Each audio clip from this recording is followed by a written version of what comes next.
God gave Moses 4 signs to convince the children of Israel that he was their Messiah. He knew he was anointed of God to overthrow Egypt and lead the Jewish people to the Promised Land.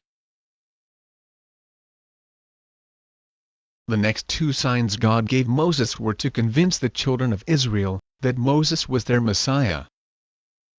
Dr. John Hagee cites Moses as the Messiah of Israel, who was to overthrow Egypt.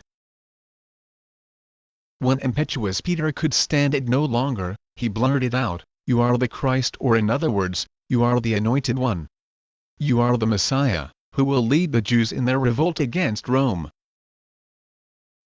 Hagee interprets Peter's words to again relate the term Messiah as a political deliverer. Even after his resurrection and repeated denials that he would not be the Messiah, his disciples were still hanging on to the last thread of hope that he would now smash Rome. Acts 1:6. For reference, Acts 1:6 says, "So when they had come together, they were asking him, saying, 'Lord, is it at this time you are restoring the kingdom to Israel?'" He refused to be their Messiah, choosing instead to be the Savior of the world. Hagee cites Acts 1:6, which is a reference to restoring Israel as a political power. So, we can conclude that Hagee is defining the Messiah as a political deliverer. Therefore, if we were to use this definition, Hagee is correct. Jesus did not come to be a political Messiah. But, Dr. John Hagee has still made a big mistake.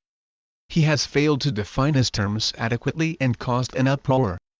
Remember, Dr. John Hagee said in his book, In Defense of Israel, will prove that it will also prove that Jesus did not come to earth to be the Messiah. Since Jesus refused by word and deed to claim to be the Messiah, how can the Jews be blamed for rejecting what was never offered? He did not clarify what he meant by Messiah. Nevertheless, let's take a look at the word as it is used in the New Testament. Something John Hagee should have done, but did not do in his chapter. The English word Messiah is translated from the Greek Messias, and is found only 2 times in the New Testament. He first findeth his own brother Simon, and saith unto him, We have found the Messiah, which is being interpreted, the Christ.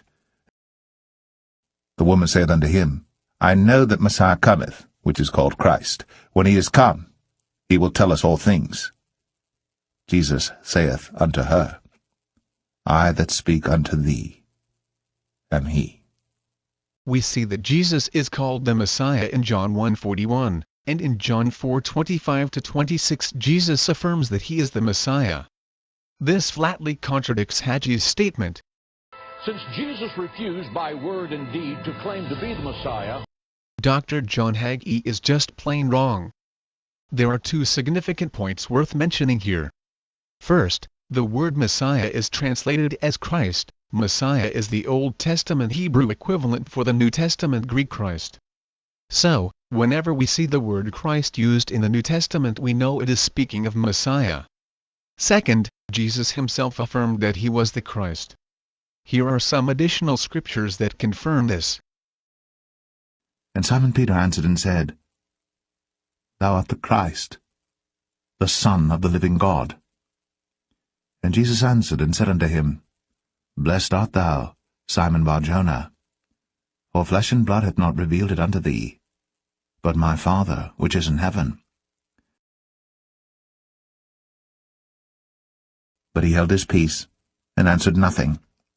Again the high priest asked him, and said unto him, Art thou the Christ, the Son of the Blessed? And Jesus said, I am. And ye shall see the Son of Man sitting on the right hand of power, and coming in the clouds of heaven. And this is life eternal, that they might know thee, the only true God, and Jesus Christ, whom thou hast sent. So, since Jesus affirmed that he was the Messiah and the Christ, we must conclude that Dr. John Hagee has clearly not done his homework regarding how the word is used in the Bible. He has failed to do proper research.